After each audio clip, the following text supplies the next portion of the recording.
Well folks, welcome back to the workshop. Today on the bench we have a cordless Makita grinder. This is the brushless Makita one with the variable speed. Here we go, DGA463 from 2020. Now this thing looks like it's done quite a bit of work. I'm going to see if we can fix this thing up. Now, something got on the motor straight away. We'll see if it runs first.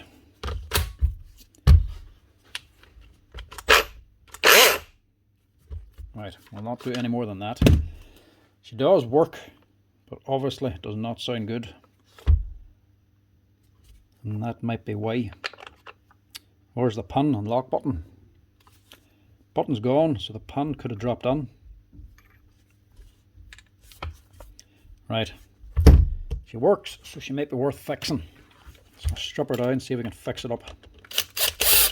As long as the motor runs, actually turns on it, you're good to go. If you switch her on and she does squat, the controller's gone. If you switch her on and she just makes a high pitched whine, that means the controller's gone also. That's not worth fixing. Anything you do is not going to fix the controller. So as long as the controller's working, it'll try to run the machine. If it tries to run, or at least turns even badly, you can give it a go. You can fix it. When it comes to brushless machines, a bad sound is better than no sound. If you're going to brush machine or corded machine, no sound is better than a bad sound generally. So this brushless one, she is running and running badly. Very, very badly. So it can be fixed. Well, we'll have to see if it's worth fixing. How did he manage that? He's actually bent the shaft on the armature. See that wobble there?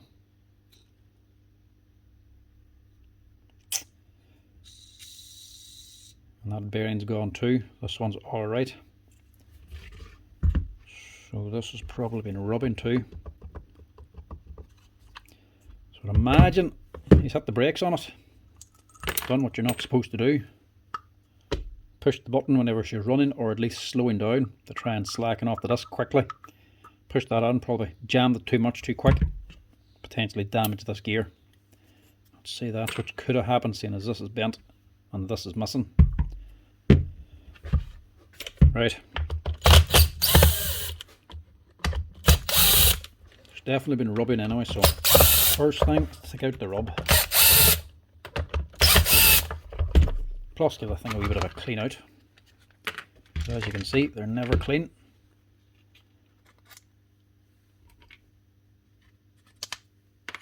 It's just a little trigger assembly. It's obviously been used outside in the rain too. Bit of corrosion on the field or the stator, but that's not a big deal. A little bit of wear in the contacts, but not worn through. Should be alright. Right, we'll blow that out and clean it. And we'll take off this armature.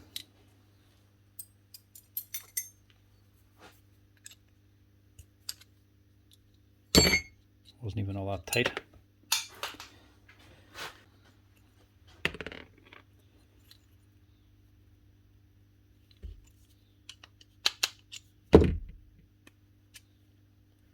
Gear should be alright. But obviously that's not. No matter what you try to do, you're not going to take that wobble out of the shaft.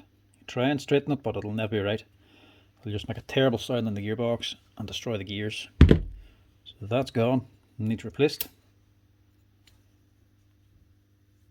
That sounds okay.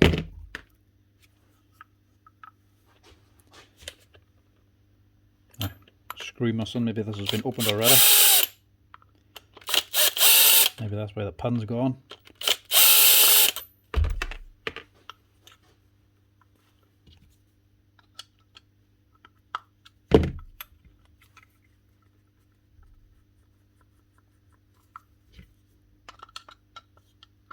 Just tight.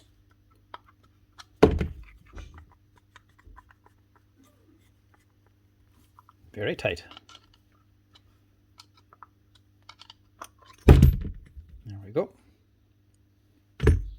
Main thing is there any damage to the gears?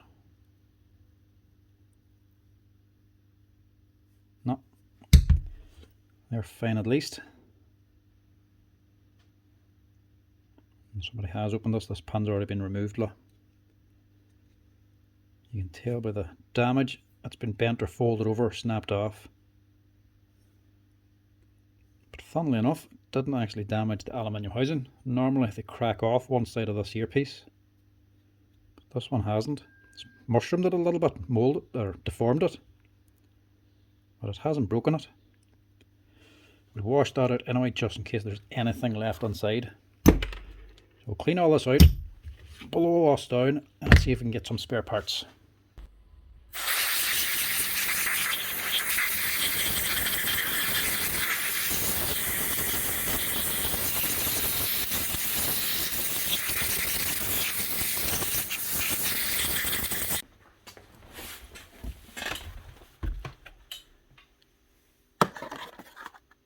One of these.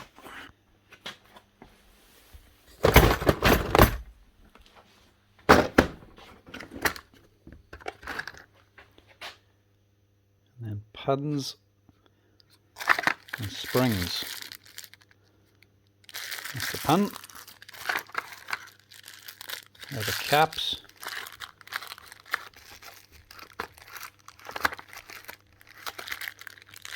And there are the springs.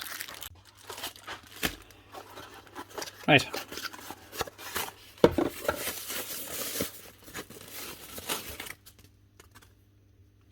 That's looking like a wee bit better shape. At least it's come with the bottom bearing as well, so I don't have to change that. And we should be good to go with this top bearing. Shouldn't be too tight. There we go.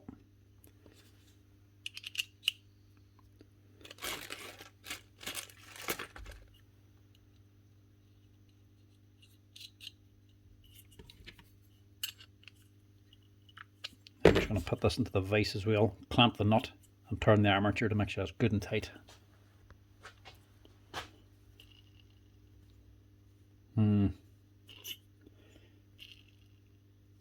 Now that it's on there, you can hear a little grumble coming from the bearing. So that bearing will actually need to be changed.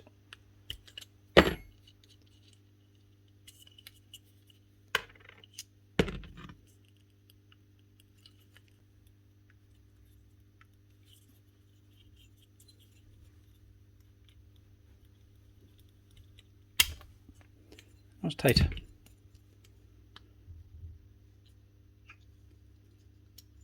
Easy to go on, difficult to get out.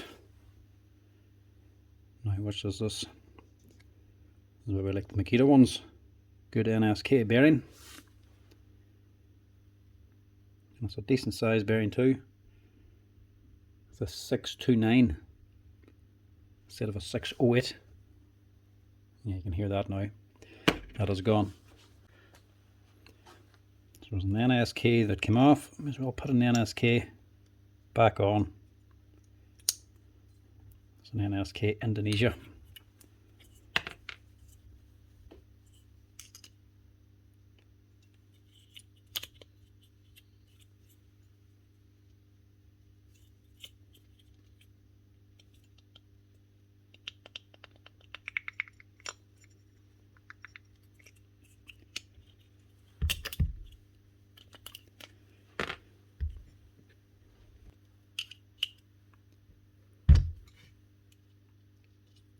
Same thing again, just tighten it up in the vise.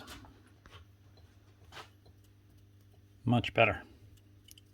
It should run a lot smoother now when I just stop putting that down on top of all the metal bits. Picking everything up. Now, next we'll tackle this head, change this lock pin.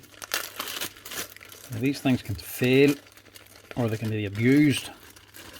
But if you don't destroy the head, it's a very easy and cheap fix. It only costs, what, 50 cents a piece for the pin, or for the cap and the spring. And the pin then probably costs like €2. very cheap, but even if you destroy the aluminium head, this only costs around €10. It'd still be worth changing it if that's all that's wrong. So get these. Might have to file this out maybe too.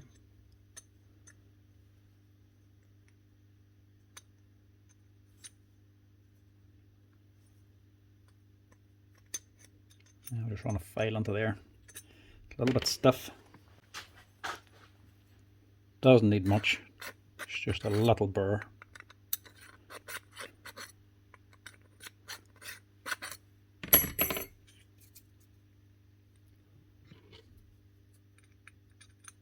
Yeah, that's better. Still a little bit slack, but we'll get away with it. Put your pin in. Your spring goes on top. And the little cap then goes on top of it. But this is a tight fit. Get something to hold it on. Something metal to actually set the pin on top of. Set that on there. Line your stuff up. Get yourself a wee hammer. Tap it on. And that's it. She's a little bit slack, but it'll still do the job. Be strong enough to actually lock, to take the blade off, as long as he doesn't use it as a stop button again. So that's that bit.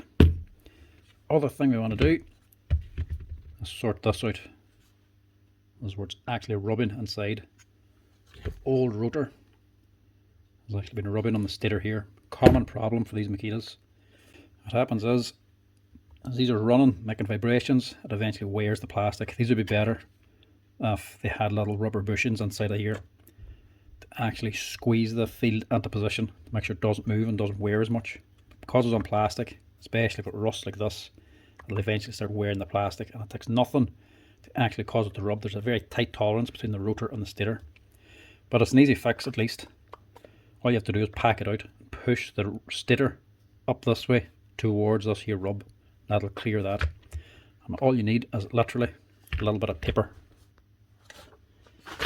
Just a plain sheet of paper is all you need. Measure it so it's just the width of the actual metal part of the stator. You don't really need any more.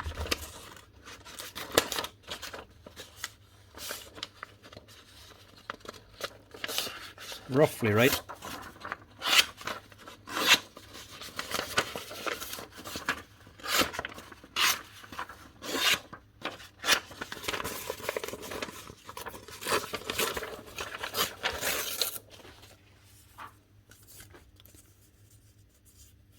Then you want about 2 to 3 folds in it. Actually, I'll go with 3. I don't think this needs to be moved too much. And that is going to sit on here then.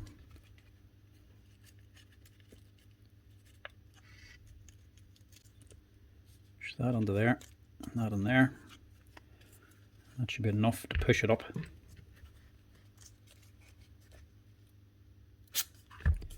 I'm going to just fold it in half a half. I think that even is still a little bit slack.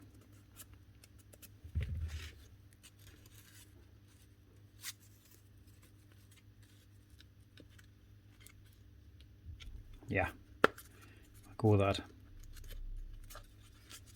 So you can see where it's actually contacting the body and the stator. Those little parts that's actually rubbing. Just needs to be covering them. That's all you need. You don't need to go any more.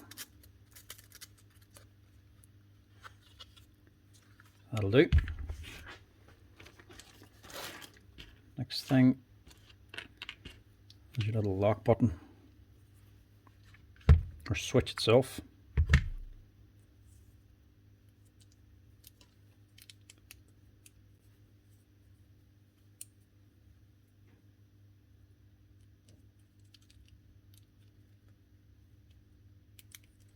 Make sure you put that on right.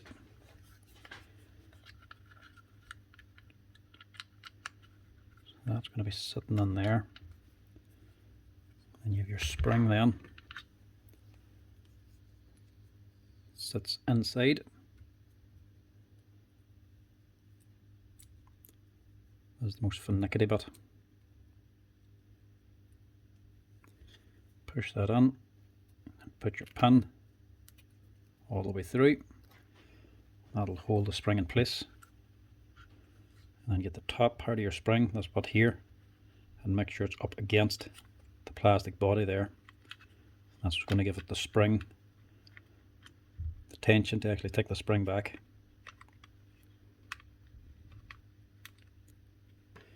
Sure, I suppose before we put it on, might as well put on the actual lever. Click that into place too. And push on your spring. Position your lever, your slide switch. Then locate the pinhole, push it down. That's it.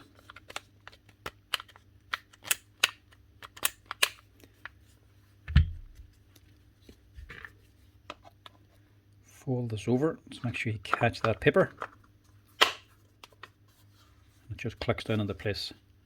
And even just with the paper there and not screwed together, you can see that's a lot tighter.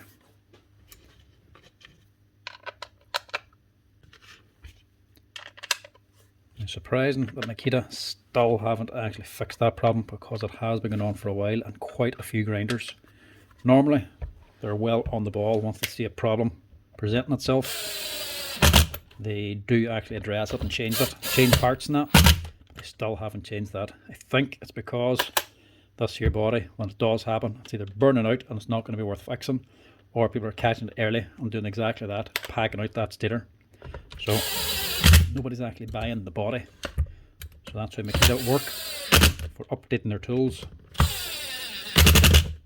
They're looking at the spare parts to see what actually fails and how many they're actually sending out. So if they're getting loads of bodies being sent out as replacements for warranties and people buying them because something's wrong with it, they'll then look at that part to see why is it failing and what they can do to improve it. But if nobody's buying it, they don't know. Actually, the perfect example is the Makita saw this just in there under warranty. Again, second time is getting the controller fixed. Reason being, the first time he got it fixed, he didn't get it fixed. We actually gave him a brand new saw because he was stuck and I couldn't wait for the part to come in.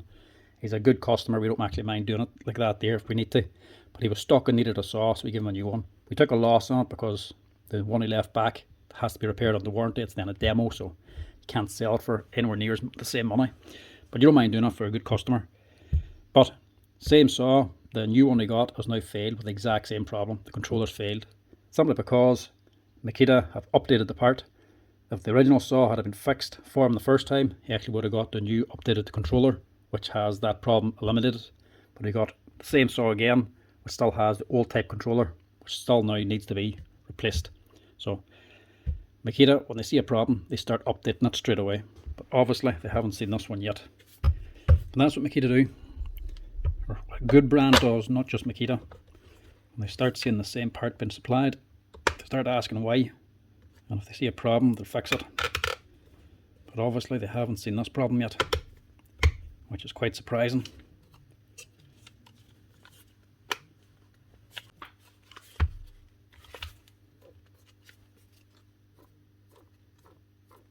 There we go. Turning free and no wobble. Just give it a wee quick test.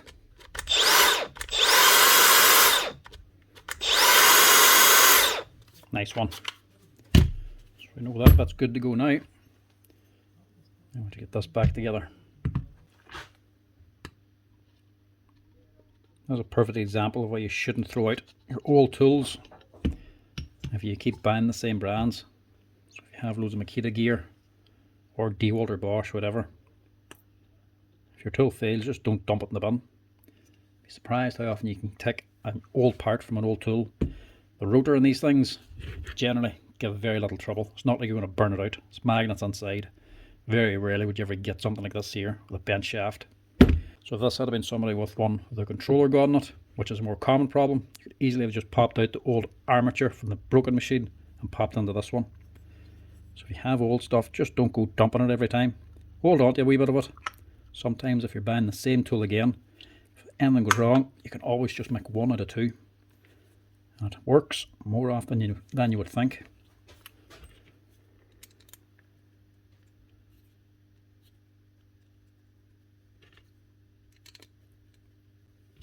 Now I have to get another screw too, because there's one missing.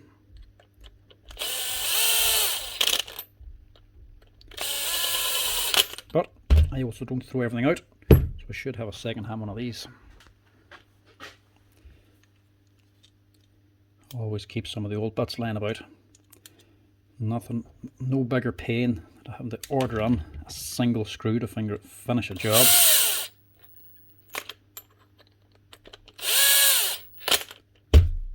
Now, that should sort this thing out nicely. Now I'll put it on the right way. There's a thing with these here, you can actually rotate the head any which way you like to suit your orientation. If you're left or right handed, or if you're getting into an awkward spot, you can pop off these 4 screws and just rotate the head around.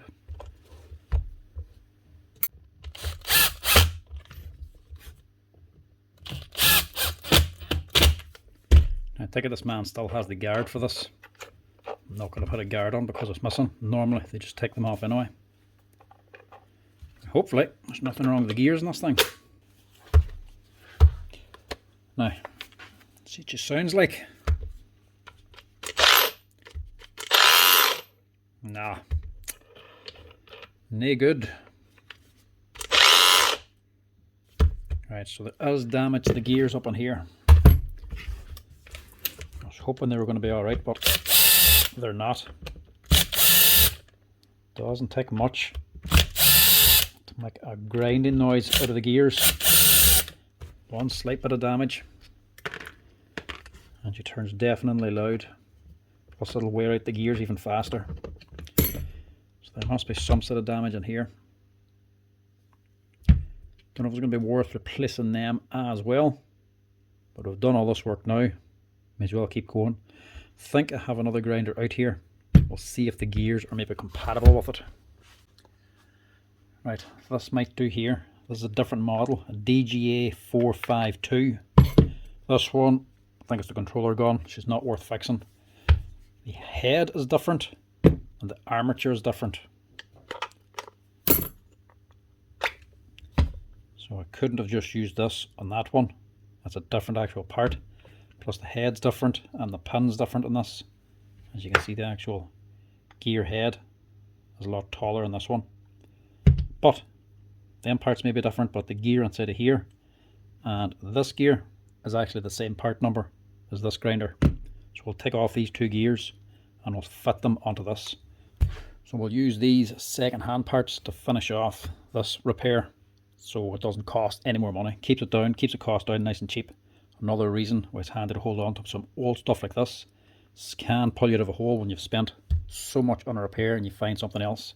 This here can just keep the cost down to make it still worth it. So we'll pull these off and get them onto this one. And then hopefully that'll quieten the machine down.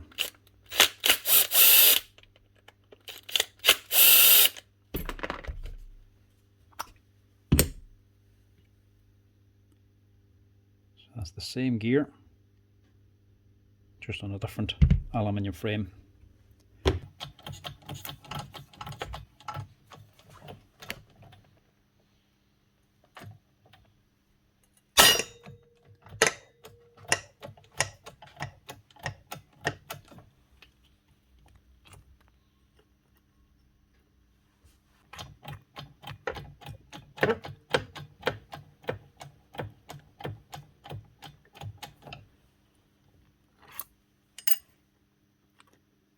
That's the gear we want. Keep that. And just keep that for again, just in case. And this is the one we want to keep. So take the bearing off first.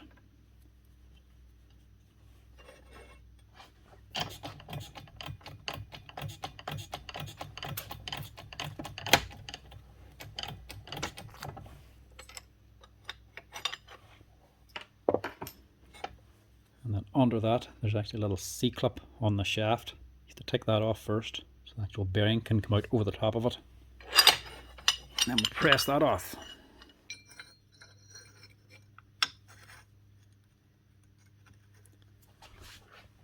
Hopefully this one comes out without breaking the aluminium.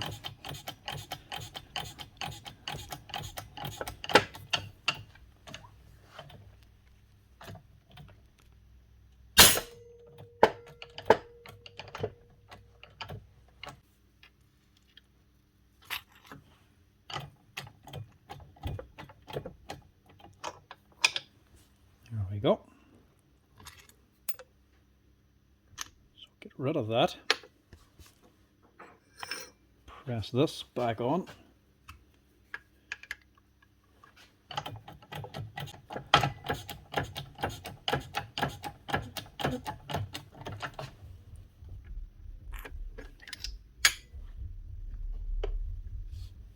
I put on the second hand gear.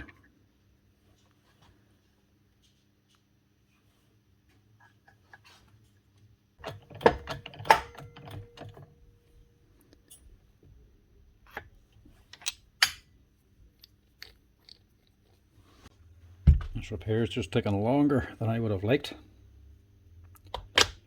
Hopefully this will get sorted now.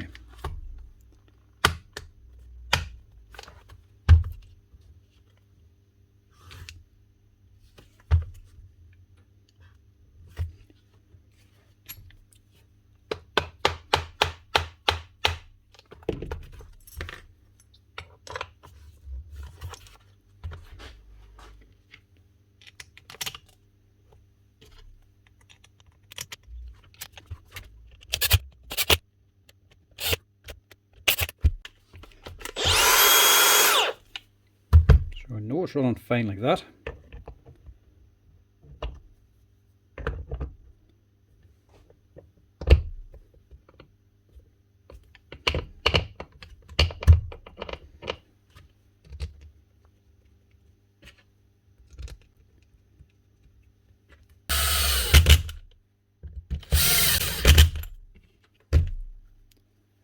There's the nut of the other man's grinder, the old one.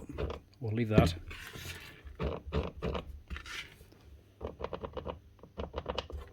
Now, feels better anyway. Nice one. Eventually, after a lot of messing about, it's finally up and running again.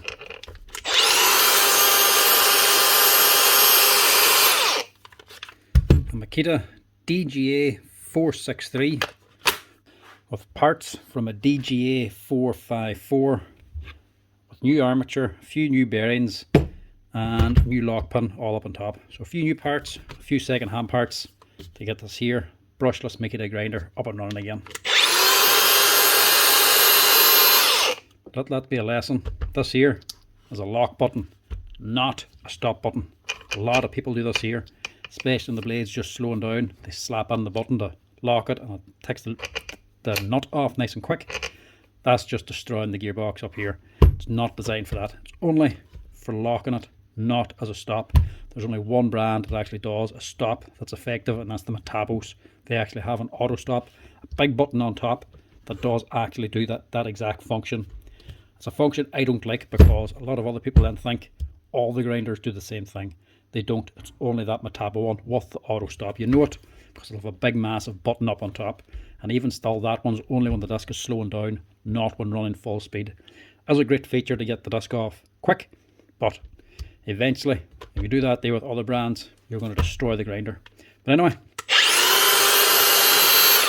that's that wee Makita grinder up and running again and running smooth again. Not one you see very often, an armature with a bent shaft like that, but still it's able to be fixed.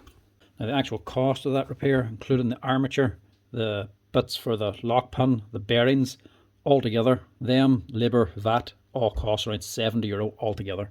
Obviously if I was replacing the gears as well, that would have been a wee bit more expensive, but because we have second hand parts and we'd already done the work, we could put the second hand parts on so that the cost doesn't go up anymore. So €70 altogether to get that thing up and running again. Well worth it, seeing as to buy it you're looking at about 210, so well below half price. The Makita DGA463 That's how you replace the armature, bearings and the lock pin on it and get it up and running again. If you break them, always hold on to them just in case you need any spare parts if you're going to be buying the same thing again. Even a different model, like the 454, some of the parts are still compatible with them. So you never know. Even if you buy a different model, the parts can still come in quite handy. Anyway folks, as always, liking the videos, give us a wee like and a follow. And if you want to help out the channel, hit that share button, or you can also become members. Anyway folks, chat to you later.